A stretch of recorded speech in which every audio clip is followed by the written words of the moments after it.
Are you living a life of intention or distraction? Let's talk about the distracted life.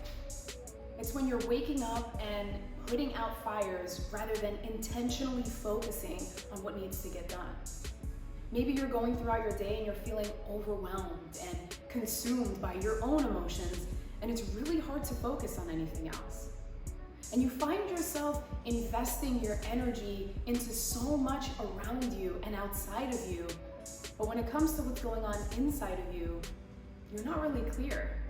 You're not connected, and you're really confused. Now let's talk about that intentional life. A life of intention doesn't mean there won't be stressors, and doesn't mean there won't be fires to put out. But it does mean that you're deeply connected to why you're waking up every day, why you're doing what you're doing, and you have action steps planned out for you. You're waking up with intention. You're moving about your day with a connection to what matters most. And you know how to focus your energy, you know how to focus your thoughts, and you know how to manage the stressors around you. Now, living an intentional life is something that takes a lot of practice, but more importantly, you need to have a reason why. You need to be connected to your why. Because as you'll learn, your emotions are just like waves in an ocean, but you are that ocean and you're not the waves.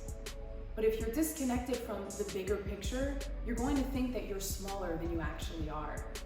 Distractions are things that pull you in many different directions, but aren't necessarily beneficial or helping you get where you want to go.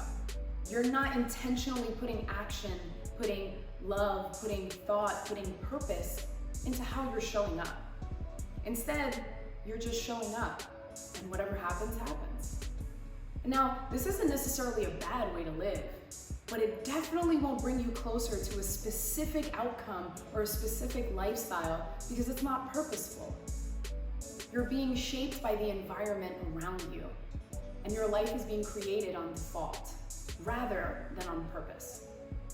So let's talk about that intentional life. When you live with intention, you're connected to why you do what you do. And sure, you can have a plan, but as you probably know already, your plans don't always go accordingly. Something always happens, and yes, there will always be fires to put out. But when you wake up and you show up with intention, not only how you show up for others, but how you're showing up for yourself, how you're listening to what's going on inside, and how you're managing your moods, your energy, and your focus, then you get a lot more accomplished. And you really begin to move the needle toward who you are trying to become. And remember that there is life beyond stress. There is life beyond the little fires that you're putting out. And you really deserve that life.